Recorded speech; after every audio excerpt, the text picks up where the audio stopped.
welcome to the Talkcast Podshow, the #1 show on the internet and the controllers of the spice melange. I'm your host, the mightiest sandmouse, Lanny Pator, and I am joined this week by the God Emperor of Arrakis himself, Quinn. Oh, I like that title. Yeah. I'm flattered. Well, there you go. We're here to break down Dune, our thoughts on the new movie and the franchise as a whole, I guess, a little bit, but mostly the movie. But before we get to that, just a little quick nibble into the rundown. Are you a huge fan of horror movies at all? Not really. I am at least appraised of their existence, and sometimes when I'm curious enough, I read the plot synopsis, but I usually don't watch them. Well, it is the spooky time of year, and right here, well, I guess over on youtube.com/Team4Star, we got 2 horror shorts out right now.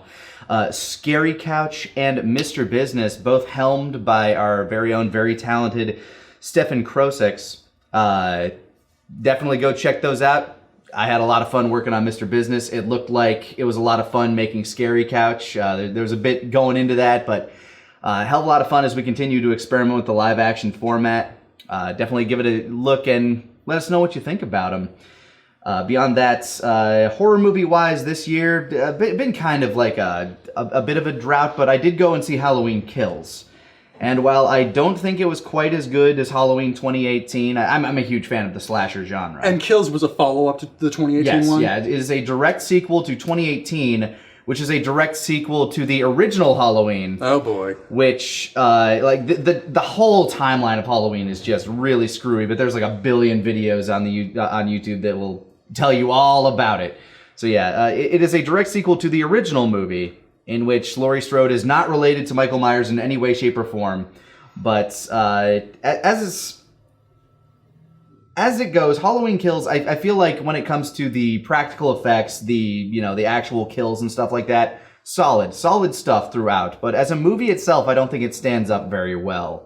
It's kind of plays itself. It's a movie that knows it's a sequel in a trilogy, which means it doesn't really have its own standalone plot. And it just gets kind of like really muddled and messy, and I don't know. It felt like it was playing way too hard in the, like, this is the legacy of Halloween, rather than trying to be its own thing, which, not bad, but certainly nowhere near as good as the previous movie. So there is going to be one more Halloween in that. Okay. It is called Halloween Ends, which, fingers crossed. I'm just hoping that they actually do a bit more with this one, because this one just kind of felt like blatant fan service, but not in like a good way. It was just like, okay, look, yeah, this, because it focuses for the most part, like in the beginning, just on a group of people that were in the original Halloween. Like, this was a kid that ran into Michael Myers on the street. This was a kid that was one of the kids being babysat, who got their babysitter murdered. This was a woman who got carjacked by Michael Myers. It's like, cool. Do they do anything of substance? No, not really. They're literally just cannon fodder, but it's a fine watch if you have nothing else to go see in the movie theater this Halloween. But we got some. Sounds like Myers is outside. Yeah, we got some lovely construction going on right outside as this whole building is also kind of starting to fall apart. Yeah, literally falling apart before our eyes. Yeah, a little peek behind the curtain. One of the reasons we didn't do this show live and at our normal time is our roof is literally falling apart as we speak. Yes. Just dripping. So yeah, we're in the market for a new studio potentially. Okay, I just wanted to see the wave formats. Those are loud. Yeah, no doubt. The we'll have to put some backtrack music on this sucker or something just to balance out the of the fucking construction crew that's like 10 yards outside our shutters. Kind of like the soundtrack for Dune. Kind of, yeah. It's very industrial, very like ruggedy. Yeah, it definitely, Zimmer definitely goes for those heavy beats.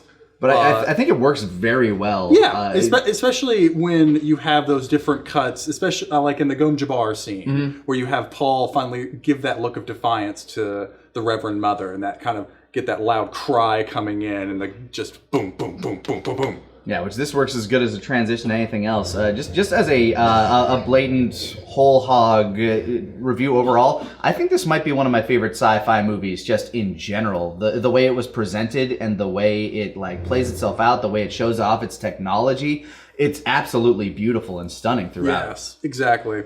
It's so difficult for me because I agree this for a sci-fi movie this is good, but as someone who is like heart and soul into the universe, there's so many things that the movie had to cut short. And like it's already almost 3 hours, and I feel like if it had everything I wanted, it would have been 5 hours. Yeah, it felt, I won't lie, I didn't see it in theaters. I saw it on HBO Max, just kind of sitting in my living room. I know I'm missing out on a lot the of stuff. director's so mad at you. Probably. But I'm sitting there and I'm watching it, and I feel like I'm binging a show because it is so long. I'm sitting there, and we're getting close to like the end of the movie itself, and I'm like, man, how long have I been watching this? Like, it's a movie that, in the best way, feels longer than it actually is, because I felt like I was there for 6 hours. Yeah, like for comparison, I think No Time to Die, the newest James Bond film, is about as long. It may be a bit shorter. I felt that length a whole lot more in James Bond than I did in Dune. Yeah, but this movie, for what it is, it's very well paced for like as long as it is. Just because you're always presented with something new, something visually interesting, like even just the little things, like when they're walking around the halls of their new place on Arrakis, and they're being followed around by these little like floating drone lanterns. I'm like, oh, that's really cool. Like, it's got this mixture of medieval and sci-fi at the same time, because everybody's rocking around with like knives and swords and stuff. Oh yeah, that is the button you want to press with me, is mix sci-fi with kind of that mysticism and feudalism, and it's like, oh, that's my jam.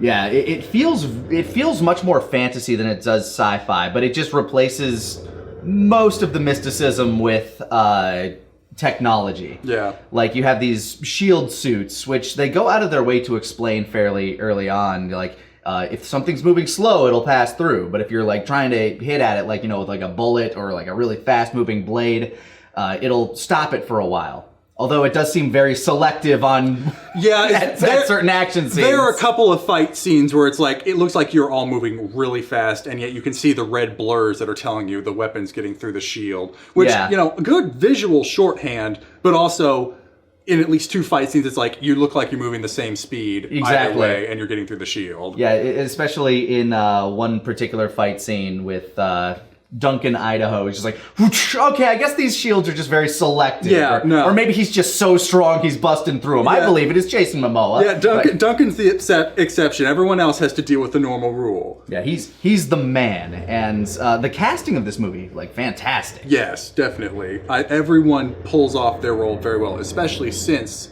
one of the big points I have against the movie is that it cuts out so much characterization for the secondary characters, but their actors still... I'm not sure if they know the source material, but at least on their faces, the subtext is still there, without having the scenes that tell you why they would feel certain ways. Which is, my lukewarm take here is that I still believe that this would have been better as kind of like a Game of Thrones-esque miniseries. I will be on the record.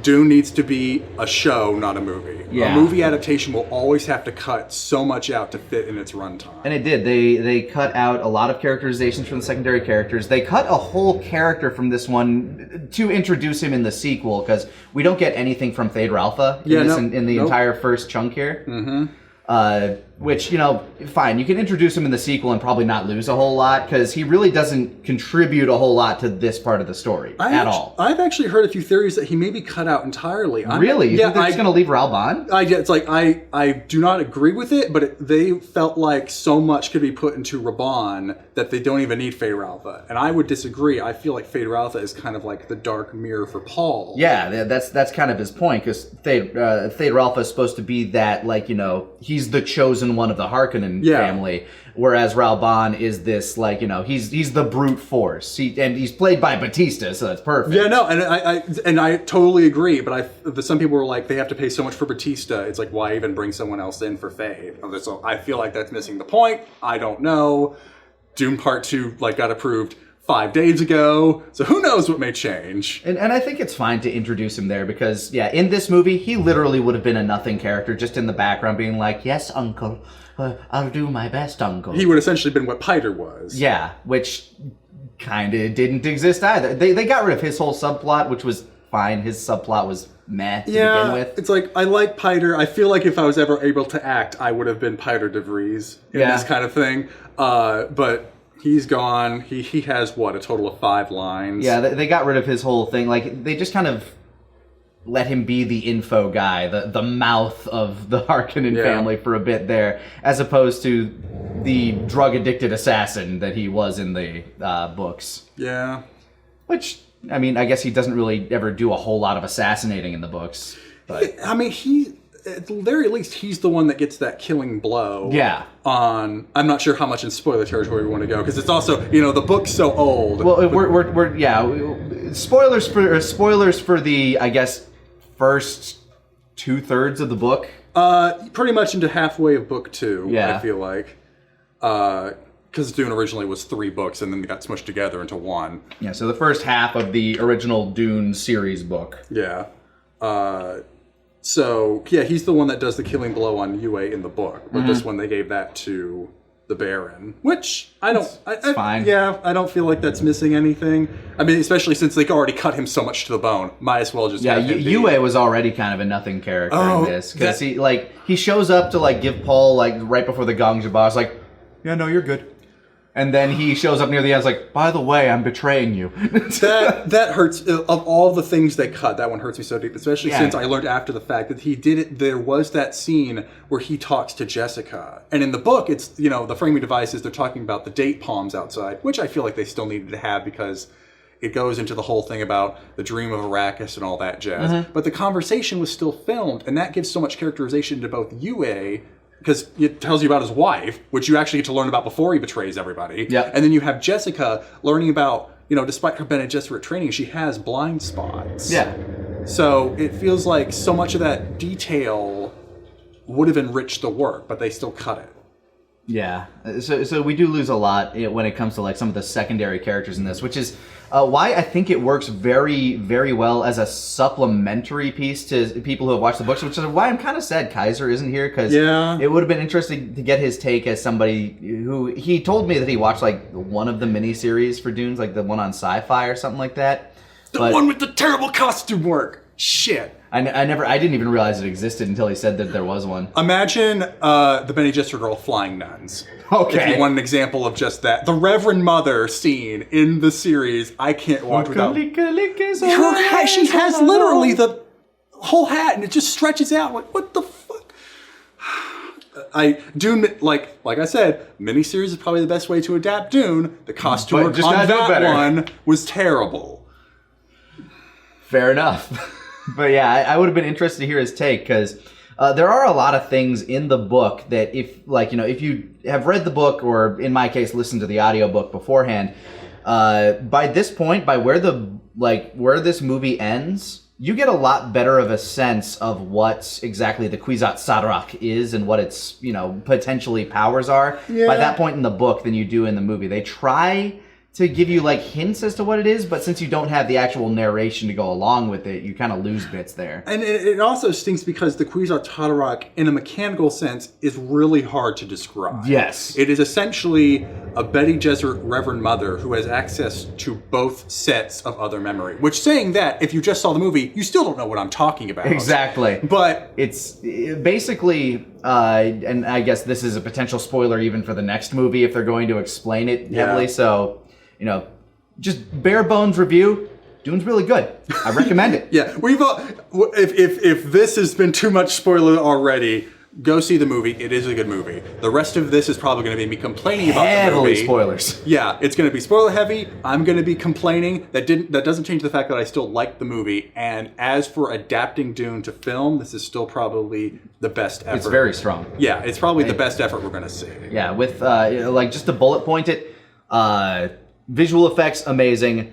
Actors, very good.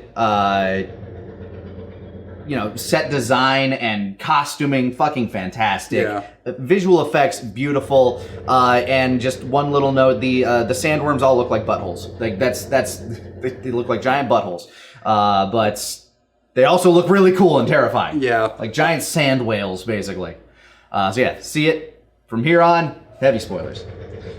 So basically, what I understand the Kwisatz Haderach is that they are somebody that's, first of all, they have all that Bene Gesserit, they can mess with your mind bullshit, but they also have the ability to not only see the future for themselves, but potential futures based on what choices are made. So you have to be careful though, because they do Dune's of the opinion that the future is always in motion. Exactly. It is, which is why it's always potential timelines. Yeah, it's almost like if I bring in Steven Universe, it's like Garnet, where the probability space can be viewed, but there are also places where they can't quite. It was best explained in the book. Yeah, where there's like, I don't necessarily know what happens after this point. Like, I'm handed a knife and something happens, but I don't know what happens afterwards. There are a couple of potentials where I'm fucking dead. Yeah. Oh, hey, there's a whole timeline where I'm alive. Well, it's essentially, your future sight is like your current sight. There are places where you can't see. Like, we can see into the studio. We cannot see outside. We cannot see the loud construction I can't see what's directly behind the camera. But I can see what's a little further behind the camera. Yeah, so, and that's how prescience works in Dune, is that you can see courses, but you can't exactly see the full future spectrum. And that's where you have the navigators come in, where, it's not exactly spelled out in the movie, and even in the book, you get one conversation about it. They don't have computers. Everything that's done is done with the human mind, and that's why you have mentats, which are essentially human computers. Which I think is a word that they don't even drop in this movie at all. I think you're right. I don't think they ever say mentat. You see one where, like, his eyes just kind of turn white. He does a quick calculation. He comes back. It's like, oh yes, it'll be about 26,753. Mm-hmm. Which was a good, and another thing to say, the representation of a lot of how things work was pretty good. The voice, I think, was a great thing, especially in that introductory scene where it's not just the warble, but it shows how it works in the person's mind. And they explain it to you without explaining exactly what's happening here. It's like you just got this scene with a mother and a son sitting at a table. Can you pass me that? Command me to. Okay. And then you see him just like do this weird focus thing, just to tell his mother, "Give me that," and she's like, Almost. Well, it's like, especially the visual, you can see that she actually passes the water in her mind, but there was clearly a disconnect between actually carrying out the order, and that's why you show, like, Paul's not ready. Yeah, so you're showing off this, like, Bene Gesserit, which are essentially, like, non-telekinetic Jedi. For lack of a better word. They're definitely one of the inspirations for Jedi. Oh, heavily. I think you can see all of the inspirations for A New Hope in this. Yes. Dune, one of the big ones. In fact, oh man, I mean, you like when you're looking down on Arrakis with the spice miners. It's like, oh, I can see a Jawa sandcrawler right there. It's just like all of the inspirations are like, it's on the goddamn sleeves of Star Wars. Slight tangent, but I like the distinction between the Atreides miners and the Harkonnen spice miners. Because you see them in the introductory scene, they look like giant ticks for the Harkonnens. They just plop them down like, suck it, and then they pull it away. But then you have the Atreides, which look like the Jawa sandcrawlers, much more conventional, industrial in design. Well, you see during the scene where... one of the coolest introductions for the Sandworms you can get, which is when it's going to attack the spice miner, those little balloons they use, that's just how they get them in and out. So I'm pretty sure that when they're on the ground, they are just those crawlers, because they mention in the movie and in the books that the Harkonnens are the ones that left them all of the gear. Yeah, but the thing is, you can see in the introductory cutscene where Raban is looking out over, you can see the spice silos, you can just see this field of these massive ticks. I get what you're saying, that all of that was left behind gear, because you actually see the carryalls are the same. The big balloon things are still the ones the Atreides use, but it feels like the Harkonnens did actually bring their own crawlers, or at least take those. Oh yeah, because maybe that's the newer version. It's implied that they only left them like kind of the shittier stuff, just to leave them handicapped on this horrible desert landscape. Because man, another reason that I think this would make such a great miniseries, like Game of Thrones style, is you have so much potential for political intrigue throughout that entire first chunk, up until the betrayal happens. Yeah. Because when the betrayal happened, I'm like, that could have been the end of season 1, or it could have been like the climactic point of season 1. This entire movie felt like it could have been a season. Yeah, the Harkonnen, if you want to use the Game of Thrones analogy, the Harkonnen attack on the Atreides is definitely episode 9. And then you have episode 10, where you probably have a little bit of lead in to going to find the Fremen. That perfect season 1, I think, for this. Especially since the banquet scene. The banquet scene in the book is one of my favorite scenes in the book, and you kind of lose it a bit here. Like it's not here at all. Barely at all. There is like a scene, but you don't get time to know any of the characters that get introduced, especially once you get to Arrakis. They only spend time kind of showing off a little bit with Gurney Halleck and Duncan Idaho. Duncan Idaho they spend a bit more time on because they kind of have to for this movie, because he's not going to be in the rest. And it's also, and on that same note, it's kind of weird, even though for us it makes sense, but Gurney Halleck and Thufir Hawat just disappear. Yeah. Like, you don't see Hawat after he has that last scene about going to catch some spies. And I guess he does that. Who knows? But then Halleck is on the airfield when the Harkonnens attack and then disappears. And they drop the whole subplots of, Thufir thinking that Jessica is the one responsible for all this, which I'm guessing maybe they'll introduce in the second one. Because they drop that whole traitor subplot. Because the Atreides know that it's a trap, that they're being sent to Arrakis to fail because they know they're too powerful in the Landsrod. So when it comes to there being information about a traitor, Hawat immediately goes, it can only be these 3 people. And Jessica is the most suspicious because she's a Bene Gesserit witch. And they even hint on something that also isn't brought up in the movie. Yue is a suit-trained doctor, meaning he's supposedly conditioned to not be able to harm people. Yeah. And that's why he's trusted to be a doctor with these great houses so suspicious of people. Because, he cannot hurt people. But and then that's just completely dropped, because so much about Yue gets dropped. So much about all the side characters gets dropped. I mean, I think we only hear Thufir's name twice in the movie. Spoken. And they have to say his full name or else you won't know. Yeah, because I was watching, and he was one of the names that I kind of dropped in my time between listening and watching. I'm just like, oh, it's that guy. The fuck's his name? And then finally they say Thufir. I'm like, Thufir Hawat. There we go. And then the movie goes on, and he just fucking disappears. Yeah, him and his nice parasol. If I can jump back on the costume work, it's like if I could walk through Arrakis, I'd do it with that. That's fucking great. And again, the visuals, the way they depict this thing, but we do lose a lot, the whole the whole underground hidden laboratory with all the actual vegetation growing beneath the palace that was left behind by the previous person who was also a Bene Gesserit. So you lose this whole subplot, which is I guess they kind of bury that with the Supreme Mother, who's just by the way, we left all this shit for you. Good luck. Yeah, it's because the thing is, in the book, that take a drink every time I say that. In the book, they have Missionara Proactiva, with the whole idea being that they're just trying to protect Bene Gesserit in harsh environments. That's why they have these prophecies about the Misan al-Gaib.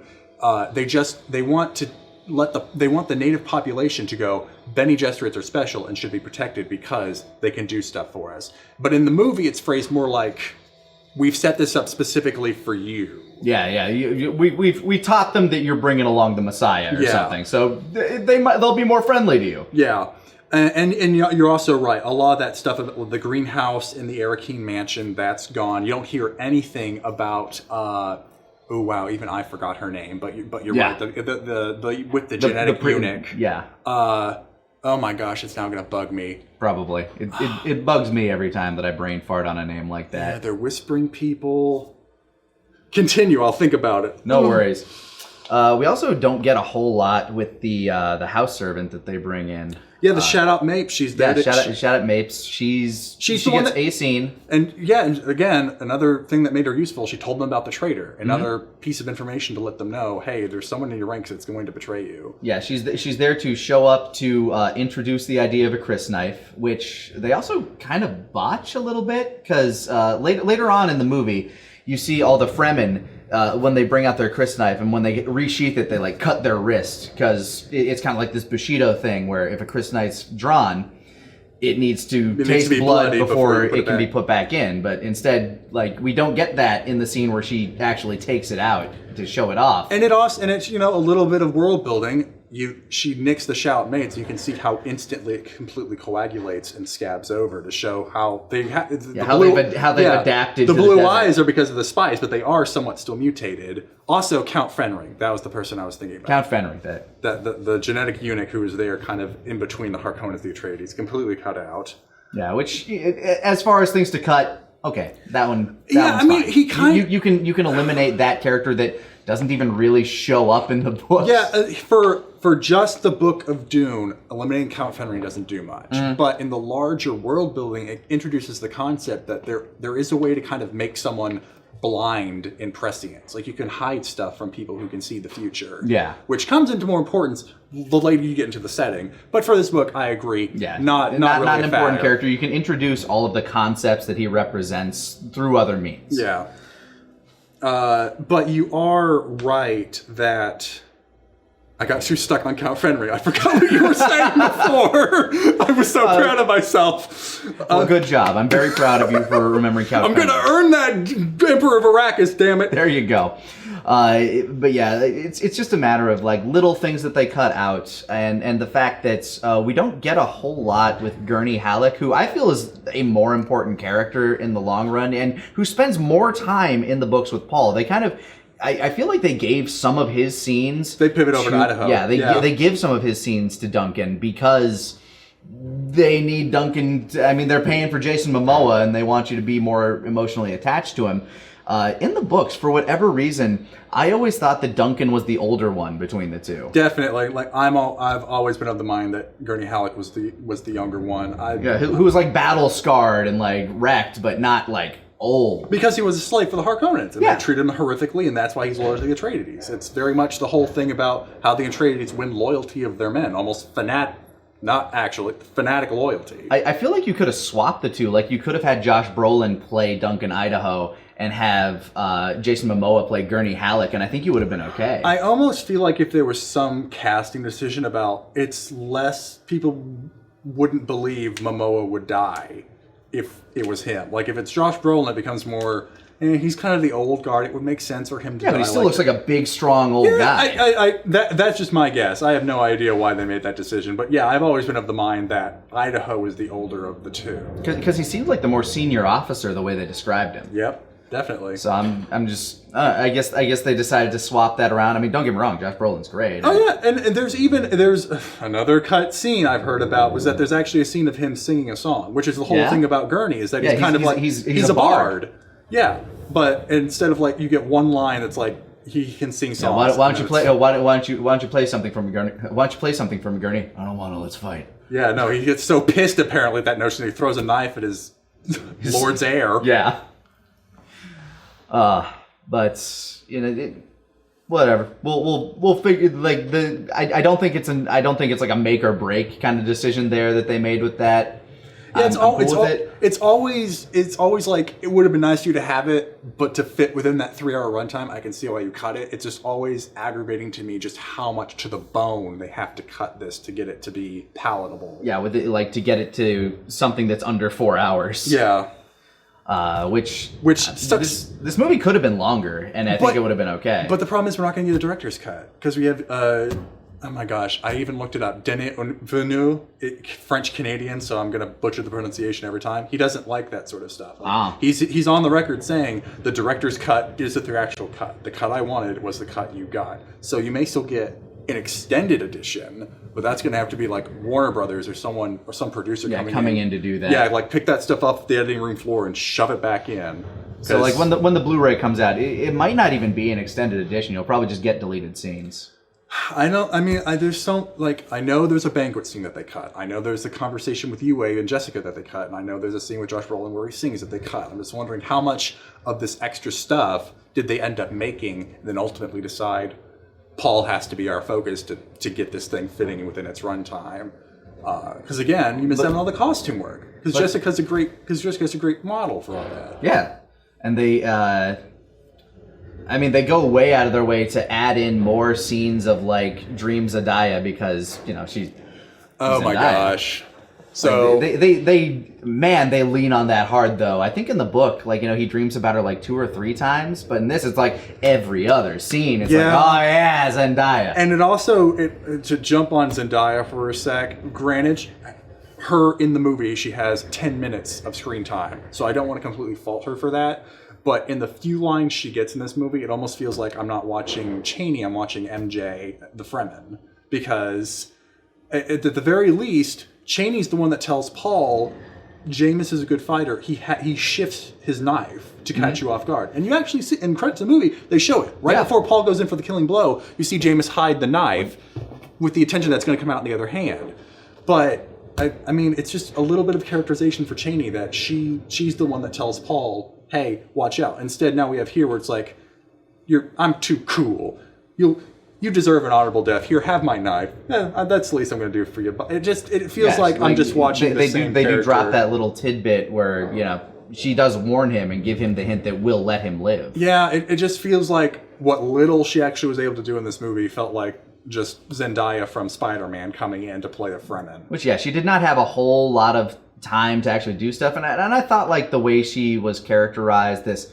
You know, she's essentially a warrior. Yeah. And, you know, she's playing it calm, cool, not really knowing what she's looking at. And there are a lot of things in that scene that the book does a lot more to explain, which a book can. Yeah. Like, you know, explaining exactly what the weirding ways are and how Jessica is able to overpower this man. Yeah, and you know, and just to step back, small credit to the miniseries, despite their horrible costume work, they do show that the Bene Gesserit way of fighting is substantially different than your average way of fighting. Like they have this whole after image thing they do when they move around, which throws off their opponent.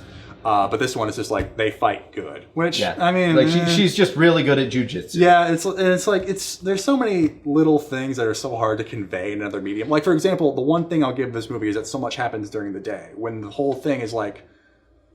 The people in the cities work during the day just because they have the normal life cycle and they probably come from off-world. But for the Fremen, it's like night is day to them. So if you see them out during the day, it's either they're watchers or you've caught them off guard. But in a movie, sun's a great light source, and it's nice to see what you're looking at. So there's so much that happens at twilight instead of at night. Yeah.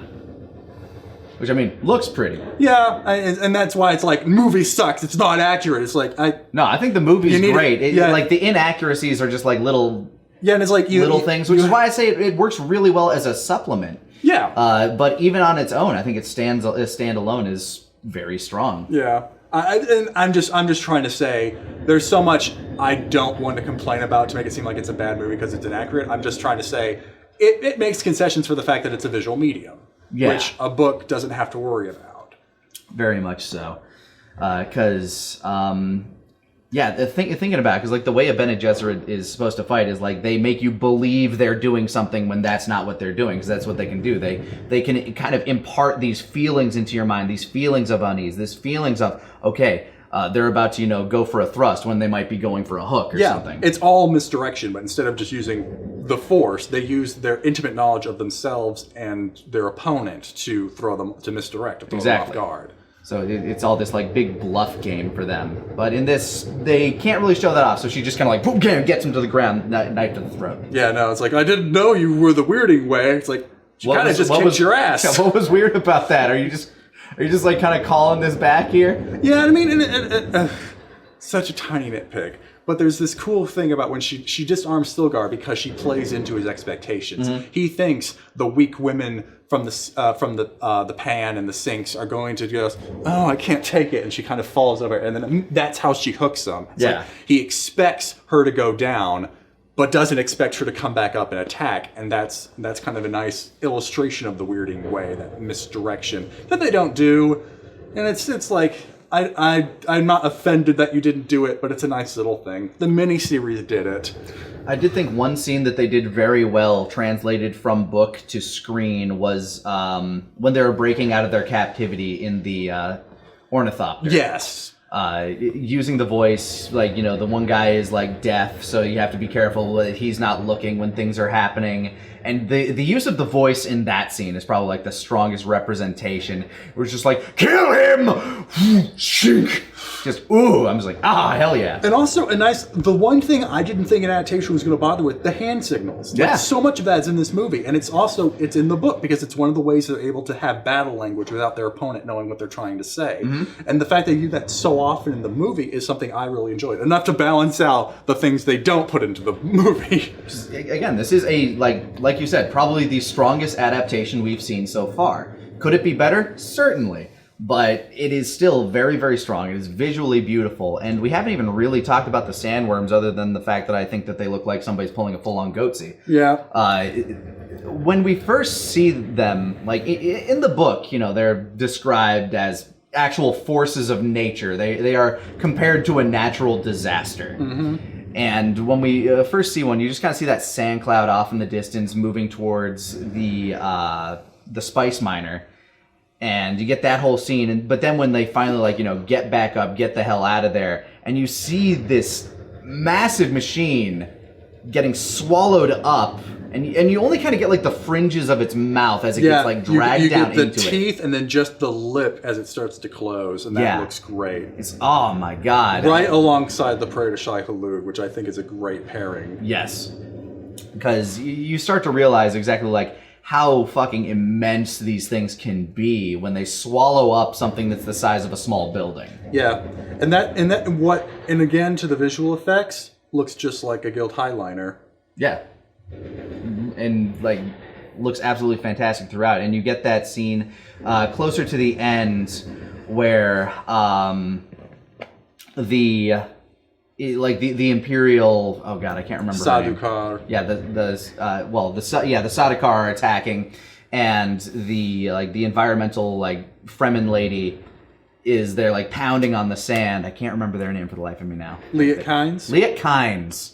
Who in the book was a man. Yeah, in the book was a man, and also I do not believe their name was actually Liet. Liet was the title given to them by the Fremen, and that's where you have that weird disconnect about the Atreides are trying to find out where those environmental stations are, and the Fremen just say, Liet knows, which to them is like, oh yeah, no, this person knows, ask them. To the Atreides, God knows, what the hell? And this one is like, no, her name's Liet Kynes. Let's just move on. Yeah, that's fine. Yeah, you get that great scene where you finally have the sandworm actually consume some people. It's a slightly smaller sandworm. But, just that pounding on the sand, and then the Sardaukar is what's happening? Shit. I also love the effect of when the sandworm's moving in, the sand's vibrating and it kind of starts to sink. Yep. Because it's loosening. I was like, oh, that's terrifying. Because now, if you're trying to run away from that thing, you're not running away because now you're running through knee-deep, quicksand. Yeah. And you finally get that shot of them being swallowed. Fuck!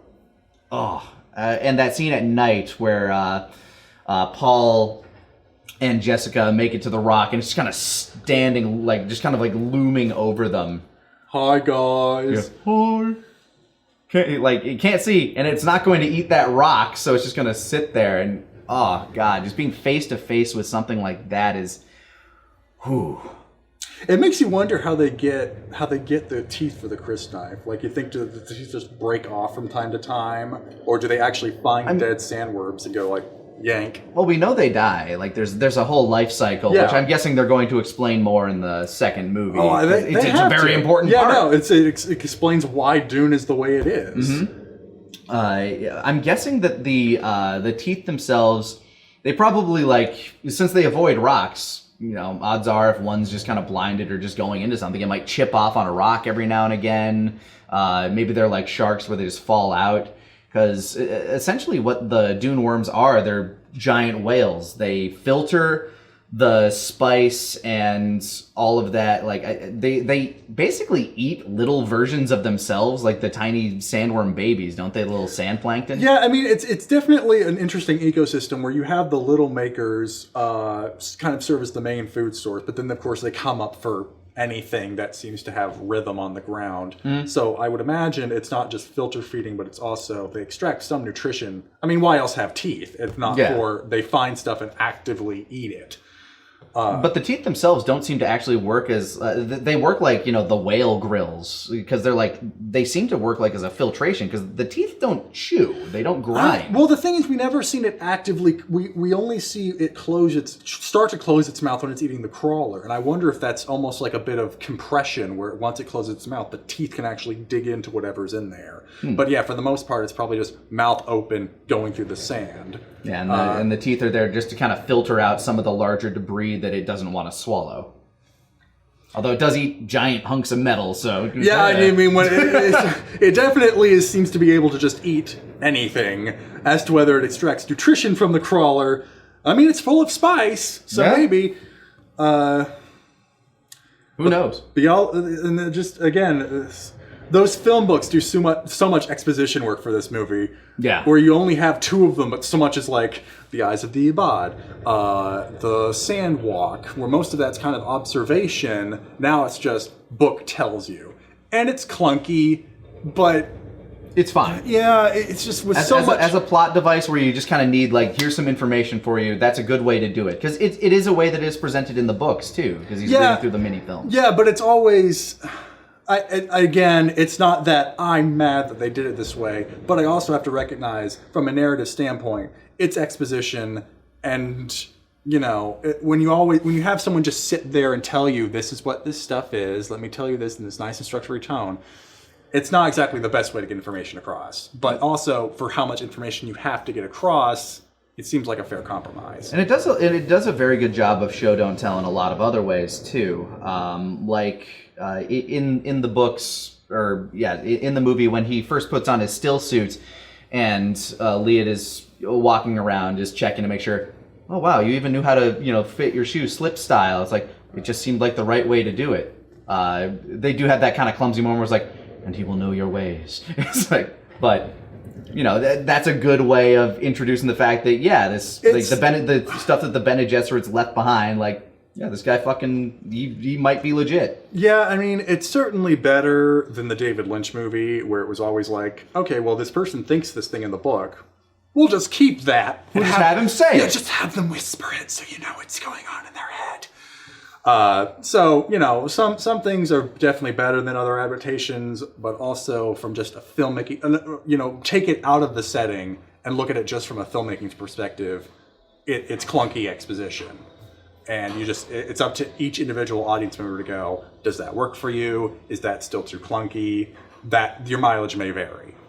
One of my favorite interpretations of technology that was described in the book was, funny enough, and this is a side that we haven't really talked a whole lot about, the way they described in the book, these little gravity suspenders that Harkonnen has, and the fact that they're just implanted in his spine in the movie, and it allows him just kind of float up. I'm like, oh, that's fucking cool. And when they activate, when he tries to move, you hear them just you hear his back popping. Yeah, that subtle clicking. Crack, crack. That little bit of sound design sounds so menacing. Because this man is just so corpulent that his form, it will not move under his own muscle control without this mechanical assistance, helping to lengthen his spine so he doesn't curl over into a dead ball. Yeah, I mean, that's always been a weird thing, the visual adaptations, all of them, the miniseries, the movies, all of them do it, is that the Baron just floats wherever he goes. In the book, he does walk. Yeah, he walks, but the suspenders just help him stand up. They just mitigate his weight, so he looks honestly pretty goofy as his fat is just kind of levitating around him and he's waddling about. Which is something that the movies also have never really done, or any other visual interpretation, because this man's just supposed to be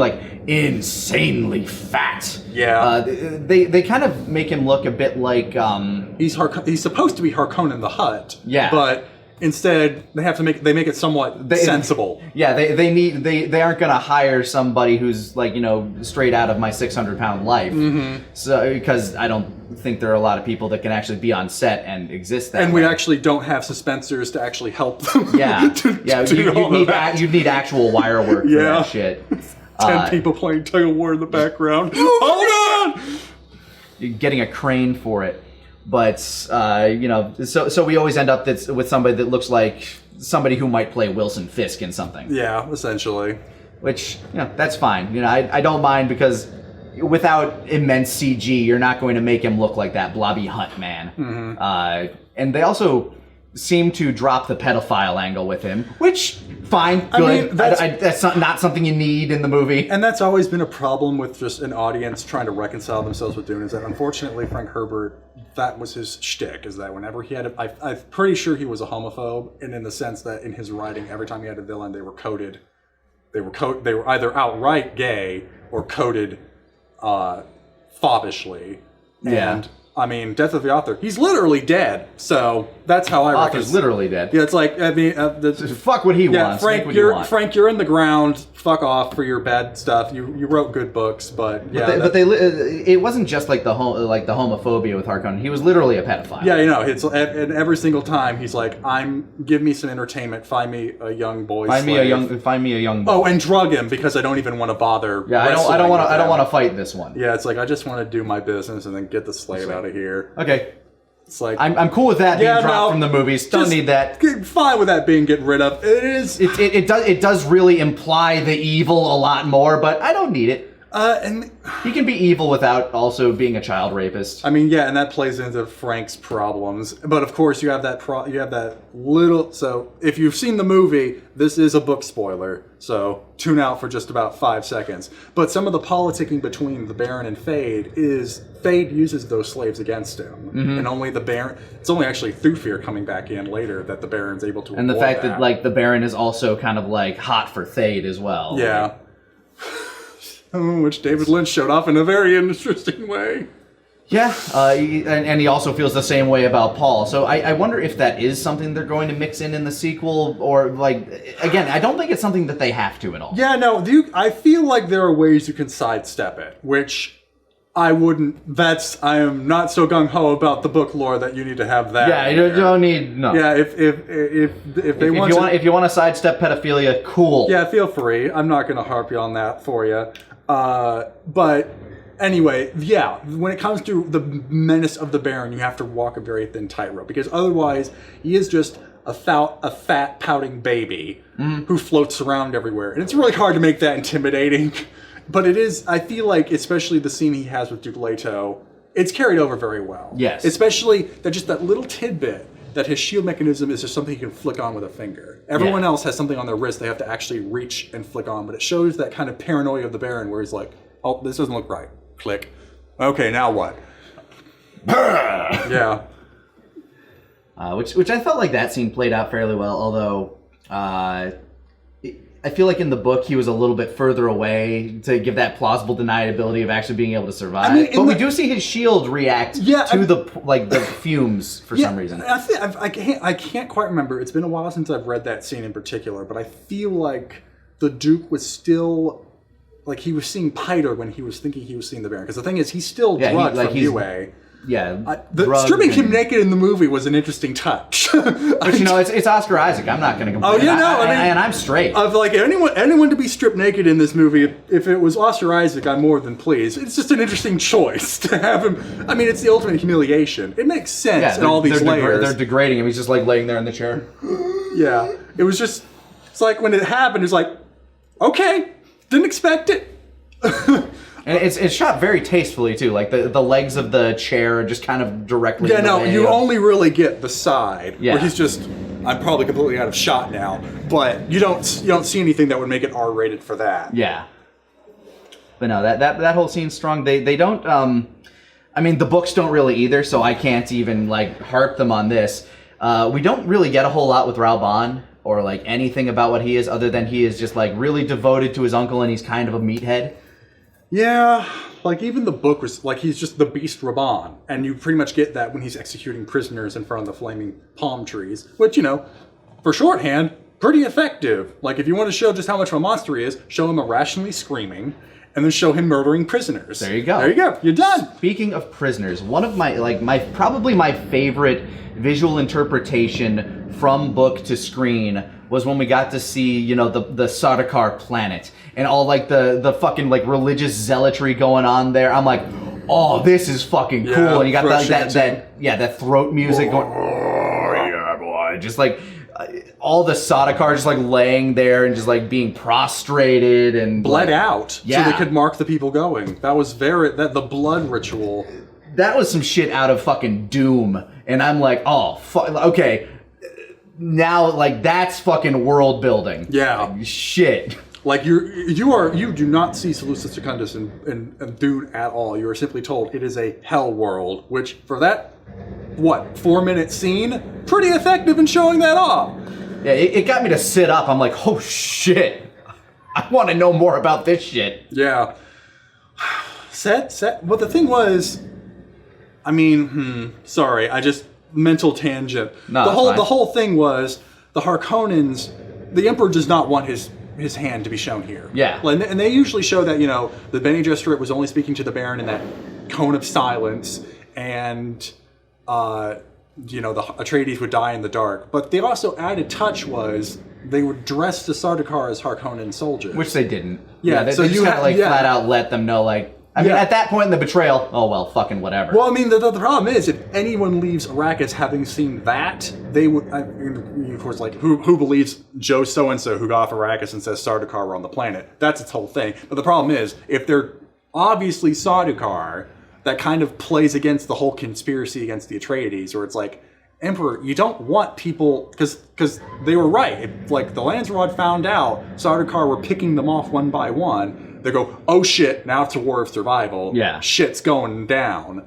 But they didn't do it. And again, that's where I have to compromise between, otherwise you don't know what's happening if they're all dressed in black. Yeah, that part was a little messy, but it was a way to show off to the audience visually the difference between the Harkonnen warriors and the Sardaukar, because you have that initial, like, volley in the Holding fight. the stairs. Yeah, where That they're was holding the great. stairs, and, like, the Atreides are just, like, kicking the shit out of the Yeah. Harkonnen, and then, like, from behind them, the Sardaukar drift down. They're like, oh shit, Sardaukar, and then they're just like, oh, fuck you, dead.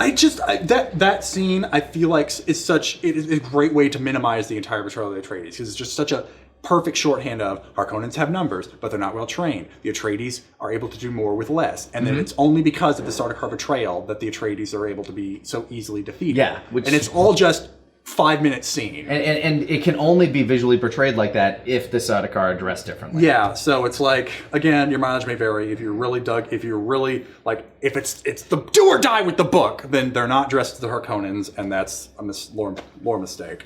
Yeah, obviously, nitpicks aside, both like super enjoy this movie. I feel. Yeah. How many times have you seen it? Because I know I've seen it twice, and I'm actually probably going to try and see it in IMAX before it finishes its run. I've seen it once in theaters at the Alamo because that's just a fun time, Alamo. and then again on HBO Max. Actually, I wanted to see it on my HDR TV because there were actually a couple of scenes in the theater where it's too dark to tell what's going on, namely during the Harkonnen attack. Especially, like, I remember specifically, you have Gurney Halleck running out, looking up to see the Harkonnen frigates coming down from the guild ship. You can barely see the guild ship. Right. But on the HDR, it does actually bring the brightness up high enough where you can make out that detail. So, sorry, Villeneuve, it does look better on TV if you have a good enough TV. You're going to have to live with that. But, so seen it twice, probably going to see it a third time. There's actually one thing I still wanted to hit on, and it's still a nitpick, but it is, I feel like, a filmmaking mistake. The ADR in a couple of places is both obvious and clunky. Yeah, there are at least it was notable. Like, there's a scene fairly early on in the beginning, but there's at least two parts where I know it's there. One where you have Halleck tell Paul that the slow blade gets to the shield. Yeah, because again, I'll hit on that in a sec. And then you have another one where you have Paul saying there's spice in the tent. Yeah, and it's really obvious both times because they've already done it visually. Like, you've already seen Paul slip the blade through the shield. So that's already been done visually. And then for the spice in the tent, you have him bring the lantern on and you can see the little glittering spice around him. So it feels like they did that visual pass and then someone came in later and said, that doesn't make sense. Yeah, it was like probably some idiot in a test audience. It's like, what was happening in that scene? Like, like 5 or 10 people out of like 30 or 50. Yeah, some suit or a focus group saying, what's going on here? You just got to explain that because I don't know what's happening. Yeah. I was looking at my phone. I mean, and that kind of threw me out of it there for a sec, where it's like, that was kind of those are kind of like the tiniest of nitpicks. Yeah. The kind of things where, like, if you're familiar with film, like visual storytelling, you'll just roll your eyes for a second and keep going. Also, Paul telling his mom, "You good?" I don't. That may have not even been ADR, but it was just weird how they had just put their still suits on. Paul, let's go find the Fremen. You good? You good? Like, that's weird. That's like one little line in the script where it's like, Why did you say that? Was that ad-libbed? It does feel different from every other line before it. Yeah. I don't know. It's that definitely feels like ad-lib that no one felt like taking out. It was just Still, a very strong movie. I think it's probably at least in my top 10 sci-fi, if not my top 5 right now. Yes, I very much enjoyed it. I will enjoy seeing it in IMAX, hopefully, unless this for some reason everything's blown out. But hey, what did you guys think of Dune?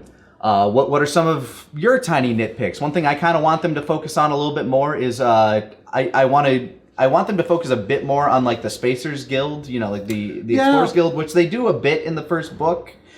When they're traveling to Arrakis, just because they do play a much larger role in the finale of the story. Yeah, so. you don't know anything about the Navigators. You just know that the guild is responsible for space travel, and that's it. So. When again, good costume work with the robes, but you're right. So yeah, hopefully we get a bit more with that, get a bit more going on. I wonder who because they need somebody to play Fade Ralpha, hopefully. I'm wondering who they will cast to kind of play that dark mirror of Paul Atreides. Who do you think? Let us know in the comments below. Let us know what you think. And thank you so much for joining us for the Talkcast Pod Show. We'll catch you guys on the next one. Peace out.